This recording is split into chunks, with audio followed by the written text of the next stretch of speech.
आप कौन हैं? ओह सॉरी, आप सॉरी आपको ना शर्ट में पहचाना नहीं, बिकॉज़ यू नो आप हमेशा शर्टलेस होते हैं इसलिए। यस आपको पता है अब दूसरे आदमी है जिसने मुझे ये सेम जोक किया। पहले किसने किया था? पहले अहमद अली भट्ट ने मुझे किया था ये एयरपोर्ट पे मुझे मिले और उन्होंने एक तस्वीर मेरे साथ लगाई और उसका कैप्शन उन्होंने ये दिया था कि आखिरकार मैंने इनको शर्ट में देखा।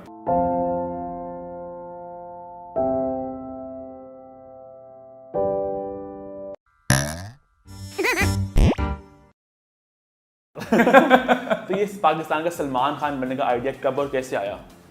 यार ये आइडिया एक्चुअली सलमान खान नहीं, पाकिस्तान का मोहसिन अब्बास हैदरी बनना चाहता हूँ मैं लेकिन क्योंकि सलमान खान वो ले चुके कोई और अच्छा तो ये नबील ने मुझे शायद दी थी पहली बार, पता है नामुल मुफराद 2 हंस रहा हूँ उस बात पे मुस्तफा नहीं पहले उस पे हंस लें मुझे अब समझ लगे वो बात तो बहुत लेट है यार। I know sorry. अच्छा सो या नबील ने नामुल मुफराद 2 में मुझे ये कहा था कि एक बीच सॉन्ग है उसमें शर्टलेस होना है, तो शर्टलेस होने के लिए थोड़ा सा प्रेजेंटेबल बॉडी दिखाना बहुत ज़रूरी था, तो तब से मुंह को लगी मेरे और बस ऐसे लगी कि अब हाँ अब छूट नहीं रही। अच्छा आपने ना रिसेंटली एक फोटो लगाई थी इंस्टाग्राम पे, शर्टलेस भी वो पैंटलेस भी थी वो, और जिस पे आपने कमेंट्स डिसेबल किए हुए थे, पता चल गया कौन सी फोटो की बात कर रहा हूँ मैं। हाँ। तो उस पे आपने तो कमेंट्स डिसेबल कर दिए। अच्छा कुछ आप कहना चाह रहे हैं इस फोटो के बारे में? उस फोटो के बारे में ये कहना चाह रहा हूँ कि बहुत से लोगों को ये गुमान था और ये गलतफहमी थी इस फोटो में से। हाँ आई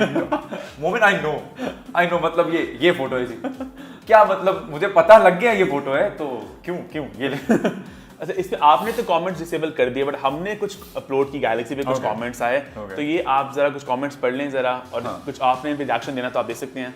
3-4 कमेंट्स से राइट करके आप पढ़ते हैं। अच्छा ओके, क्या मुझे आवाज़ से बुलंद पढ़ना है? हाँ जी बिल्कुल। अल्लाह माफ करे बंदा शर्म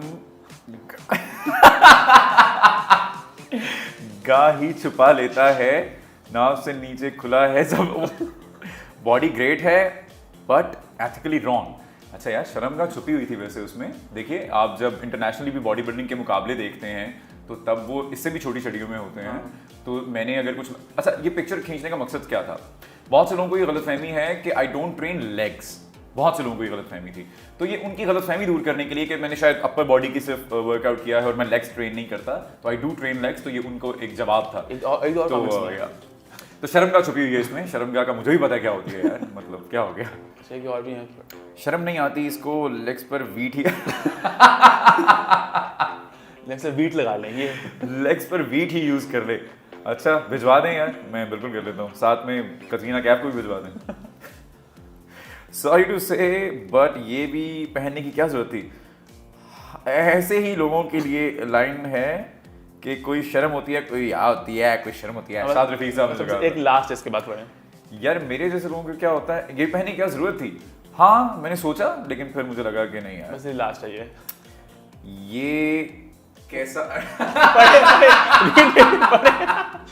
ये कैसा अंडरवेयर है और कोई अच्छा सा नहीं है, क्या इसके पास हमेशा नोटिस किया, बंचता है अपने चड्डी के साथ, पता नहीं क्या नहीं। हाँ, तो क्या कैसे अंडरवेयर? नहीं मेरे पास बहुत से अंडरवेयर की कलेक्शन है आपके भाई के पास आपको आइडिया ही नहीं है।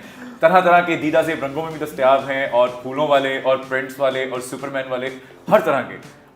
लाइक सीरियसली मुझे बहुत शौक है। चलो will be waiting for more photos. अच्छा you know on a serious note, आपका ड्रामा भी है मेरी गुड़िया, इट्स डन वेरी वेल माशाल्लाह। तो I want to ask you, इतना नेगेटिव कैरेक्टर प्ले करना, एक तरफ DJ funny comedian that's your image, इतना आउटराइट नेगेटिव कितना मुश्किल था, और डर था कि लोग कहीं ना कहीं एक्सेप्ट नहीं करेंगे या स्टीरियोटाइप हो जाएगा कि इस तरह के रोल्स ही आएंगे मुझे बाद में? अच्छा ये डर ना हमें सबसे पहले होता मुकाबले पे। ये सेम टीम के साथ ही मुकाबले भी किया था जिसने मेरी गुड़िया किया, अली हसन के साथ ही, बिग बैंग के साथ ही। तो ये डर हमें तब था कि लोग बहुत नॉन सीरियस सा इमेज है, फिल्म्स में भी उनका भी ऐसा इमेज है, नामुल मुफराद 2, 1, तो ओवरऑल इमेज इवन अगर आप शुरू से भी देखें 4-मैन शो से 12 साल से, तो BNNBA था, तो उनको हमने बाकायदा संजीदा एक मीटिंग की कि यार हम आप पे रिस्क तो ले रहे हैं, लेकिन जे को भी लगता है, हमें भी ये लगता है, हम सबको कि पता नहीं लोग आपको एक्सेप्ट करेंगे एज ए सीरियस एक्टर, और उन्हें भी ये लग रहा था, उनको भी ये लग रहा था।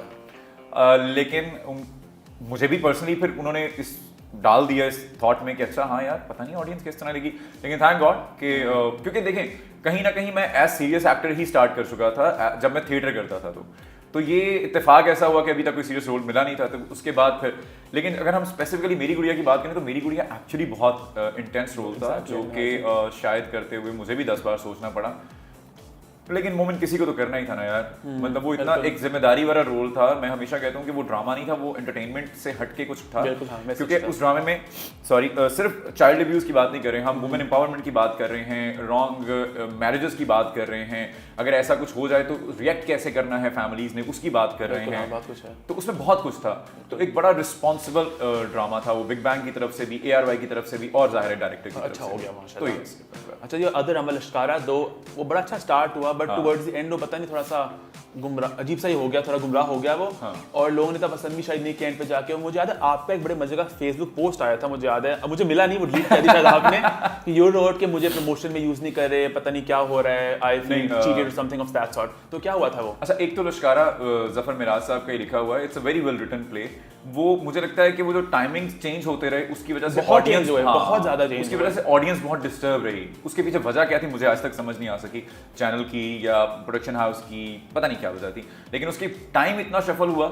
It was very well written, बहुत अच्छा ड्रामा था। लेकिन आपका पोस्ट मुझे याद है, मेरा पोस्ट था कुछ दिनों से, कुछ अरसे से, जो पेज था चैनल का, उसके ऊपर जब भी प्रमोशन आती थी हर हफ्ते, तो उसमें मैं नहीं था। बिल्कुल हाँ जी। इन तस्वीरों में, कैप्शंस में, तो आई वाज नोवेयर।